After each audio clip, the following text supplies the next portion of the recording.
Hola a todos, en este tema vamos a estudiar el problema de los contrastes de poblaciones. ¿Qué quiere decir esto?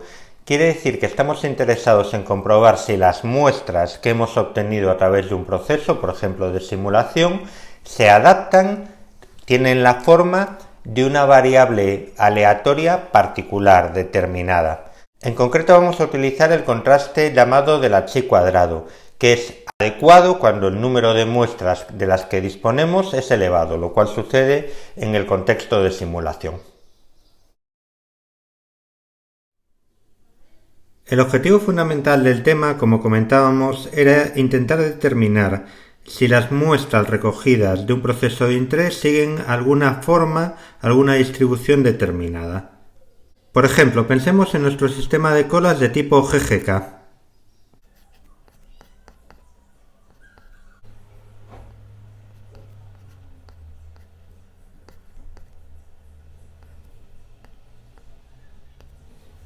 Como hemos comentado repetidamente a lo largo del curso, estamos interesados en caracterizar el tiempo de respuesta, el que pasa desde que una tarea llega al sistema hasta que abandona el mismo. Este tiempo de respuesta, como sabemos, es una variable aleatoria, y hasta ahora lo que hemos venido estudiando de esta variable aleatoria es su media estadística. La aproximábamos, como hemos comentado, a partir de la media muestral, que calculamos haciendo una realización de nuestra simulación. Pero en la práctica nos pueden interesar otras cuestiones. Por ejemplo, ¿es esta variable aleatoria una exponencial con una tasa gamma? ¿O es quizás una variable aleatoria uniforme entre dos parámetros A y B? ¿O quizás otro tipo de distribución diferente que nosotros podamos parametrizar? En este tema vamos a presentar un método que nos va a permitir comprobar si las muestras obtenidas de un proceso aleatorio coinciden o no con las que esperaríamos si verificasen una hipótesis de distribución determinada. Por lo tanto, en nuestro modelo lo que deseamos es realizar un test estadístico cuya hipótesis nula sea que nuestra variable aleatoria t o x, la que tengamos en el proceso a medir, está distribuida según una distribución conocida con una parametrización también conocida, siendo la hipótesis alternativa que nuestra variable aleatoria de interés no se distribuye de esa forma. A fin de comprobar la hipótesis nula, lo que vamos a hacer es construir una medida de discrepancia entre nuestra distribución observada a partir de las muestras del proceso de simulación y la distribución teórica que nosotros estamos planteando. Para construir la distribución a partir de las muestras vamos a utilizar un histograma. Vamos a recordar en qué consistía. Bien, siguiendo el planteamiento de nuestro ejemplo del simulador GGK, durante su simulación vamos a ir obteniendo una serie de muestras. Bien, imaginémonos que esas muestras las vamos colocando sobre el eje X con el valor correspondiente. A veces las obtendremos mayores, a veces menores, etcétera, etcétera. Cuando finalizamos nuestra recogida de muestras, lo que vamos a hacer es dividir el intervalo en el cual hemos recogido muestras en una serie de categorías o bins.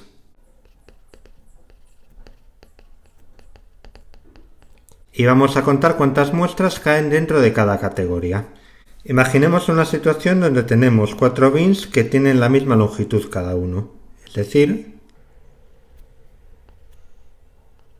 tendríamos aquí el primero, el segundo, el tercero y el cuarto.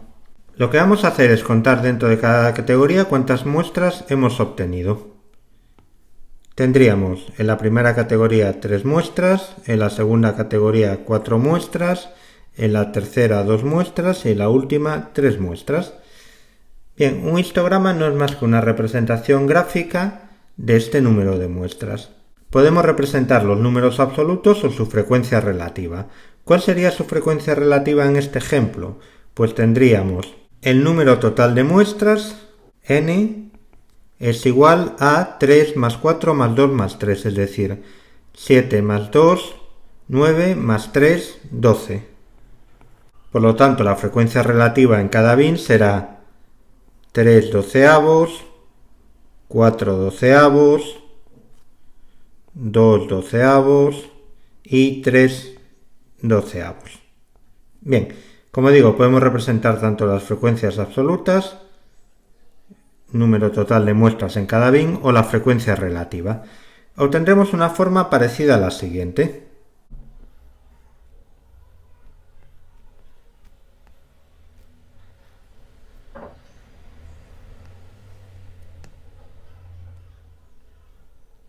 Bien, ¿contra qué tendríamos que comparar esta forma para medir la discrepancia?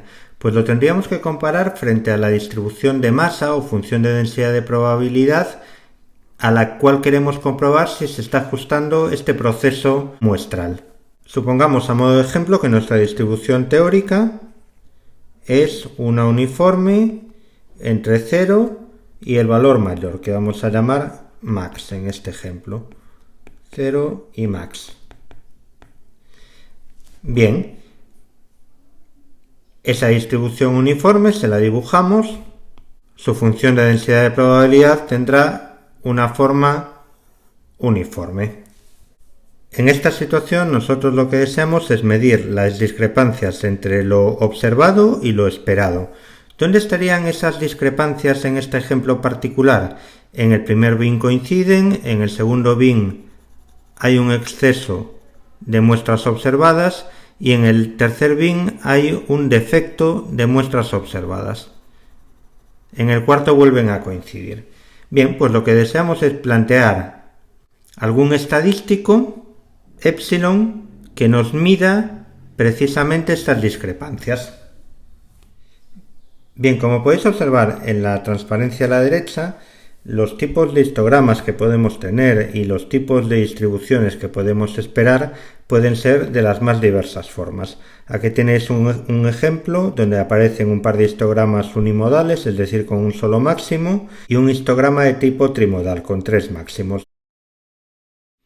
A continuación vamos a ver cómo podemos plantear un estadístico de discrepancia con un tipo de distribución conocida. En concreto vamos a utilizar una distribución del tipo chi cuadrado. De esta forma vamos a ser capaces de calcular para un nivel de significación alfa determinado si rechazamos la hipótesis nula o si la aceptamos. El estadístico base que vamos a construir es el indicado en esta fórmula.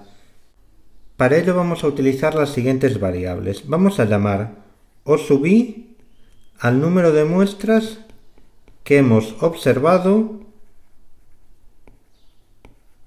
dentro de la categoría dentro del bin iésimo. Vamos a denotar como E sub i al número de muestras esperado bajo la hipótesis nula, es decir, si la hipótesis es cierta, en el bin iésimo. Y vamos a llamar K al número de bins que estemos considerando en nuestro problema. Utilizamos el cuadrado en la notación de este estimador de discrepancia porque dentro de nuestra fórmula tenemos un error cuadrático entre las muestras observadas y las esperadas. Bien, en esta medida lo que va a suceder es cuanto mayor sea el error que tengamos entre lo observado y lo esperado, mayor va a ser el valor de discrepancia. La cuestión es cuán grande puede ser ese valor. Para intentar responder a esta pregunta, lo que tenemos que observar es que esta medida de discrepancia se va a distribuir como una variable aleatoria chi cuadrada con k menos 1 grados de libertad, es decir, el número de categorías o de bins que tengamos menos 1. Esto siempre y cuando el número de muestras sea suficientemente grande, lo cual sucede, como ya hemos comentado en repetidas ocasiones, en el contexto de simulación.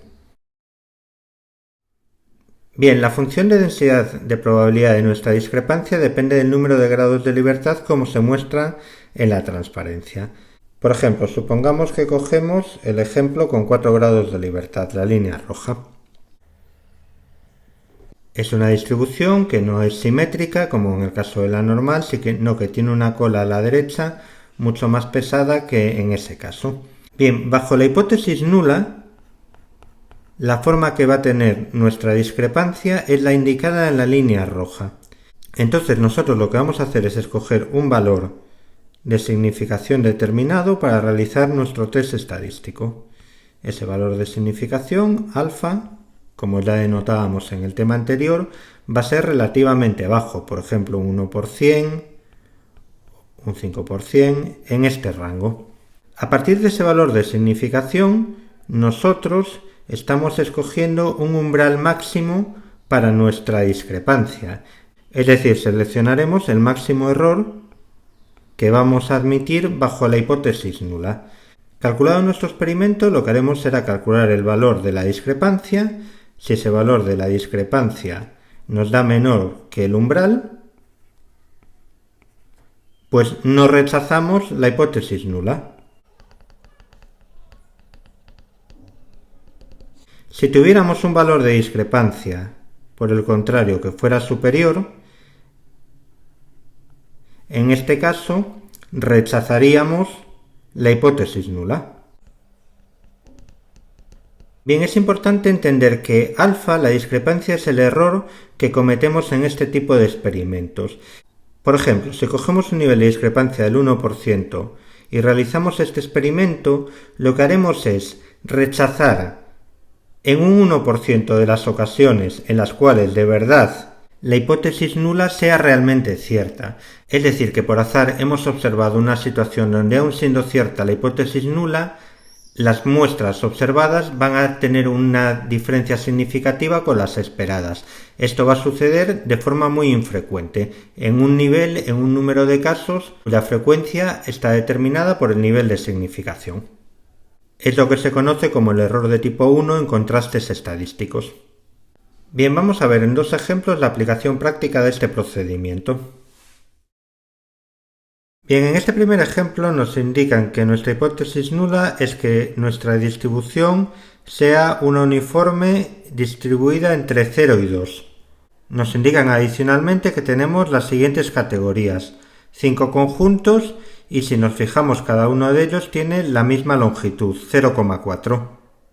Por tanto, el número de muestras que vamos a esperar en cada una de esas 5 categorías será igual al número total de muestras dividido por 5. Es decir, 50, si contamos el número total de muestras que hemos observado, dividido por 5, es decir, 10. Las observaciones se nos indican explícitamente y nos indican además que el nivel de significación del test estadístico debe de ser del 10%. O sea que tenemos que alfa es 0.1. Bien, vamos a ver en la tabla de la distribución chi cuadrado cuál sería el valor máximo de discrepancia que podemos admitir. Bien, en la tabla se nos indica en la primera columna el número de grados de libertad. Para nuestro problema, el número de grados de libertad es el número de categorías menos 1, o sea, 4 categorías. Tenemos que buscar el dato correcto en esta fila. El nivel de significación alfa se indica en el etiquetado de la primera fila, o sea, tendríamos que situarnos en esa posición. Por lo tanto, para nuestro caso, el nivel de discrepancia máxima admitida será de 7.78. Vamos a reintroducir este dato en nuestro problema.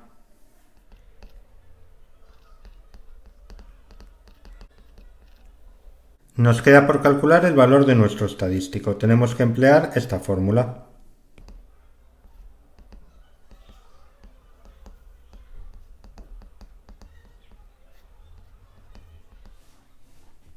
Si expandimos esta expresión tendremos 11 menos 10, 1 al cuadrado 1, más 14 menos 10, 4 al cuadrado 16, más 10 menos 8, 2 al cuadrado 4, 5 menos 10, 5 al cuadrado 25 y 12 menos 10, 2 al cuadrado 4, dividido por el número esperado, es decir, por 10.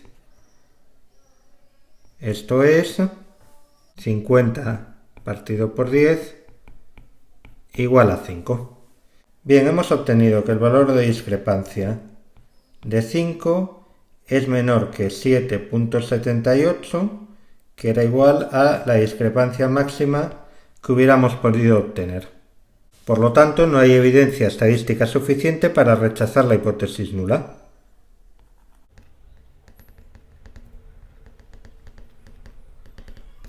Vamos a ver el segundo de los ejemplos. En este caso nos solicitan que con los datos del ejemplo anterior calculemos el nivel de significación máximo para no rechazar la hipótesis nula. Es decir, si lo dibujamos, hemos obtenido un nivel de discrepancia y lo que nos piden es obtener el nivel de significación asociado a ese valor de discrepancia de 5. Bien, vamos a buscarlo en la tabla. Seguimos con 4 grados de libertad, por lo tanto la cuarta fila de la tabla, y tenemos que buscar en esta fila 5 o el nivel inmediatamente superior que se refleje en la tabla. Si lo vemos que es el nivel de 5,39 y tiene asociado un nivel de significación de 0,25. Por lo tanto, si lo dibujamos, hemos obtenido que para un nivel de significación un poco superior de 5,39, la significación es de 0,25. Por lo tanto, en el contexto de nuestro experimento podemos asegurar el nivel de significación es superior o igual a 0,25.